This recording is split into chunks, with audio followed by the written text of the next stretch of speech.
Lord. ஒரு மெழுகுவர்த்தி ஒருபோதும் தானாகவே எரியாது.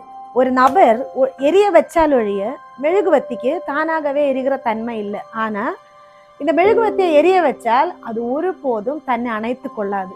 கிறிஸ்துவனுடைய அன்பு இது போலதான். எனக்குள்ளாகவும் உங்களுக்குள்ளாகவும் ஏதோ ஒரு தேவ மனுஷன் மூலமாக மனுஷி மூலமாக கிறிஸ்துவின் அன்பை தேவன் எரிய வைத்திருக்கிறார். ஆனால் சூழ்நிலைகள் நம்முடைய வாழ்க்கையில் வித்தியாசம் ஆகும்போது அது தானாகவே அணைந்து போகிற ஒரு தன்மை நமக்குள்ளாக உருவாய் வருகிறது. இன்னும் கேட்கிற தேவனுடைய பிள்ளைகளே, தேவன் நமக்குள்ளாக வைத்திருக்கிற கிறிஸ்துவனுடைய அன்பு அது ஒளியாக நாம் நம்முடைய வாழ்க்கை முடிகிற நாள் வரைக்கும் அது நாம் வெளிப்படுத்தி கொண்டே இருக்க வேண்டும். ஒரு மெழுகுவர்த்தியை போல அது தன்னையே மறைத்து கிறிஸ்துவை வெளிப்படுத்துகிறது போல நம்மளுடைய வாழ்க்கையை நாம் மாற்றிக்கொள்ள வேண்டும்.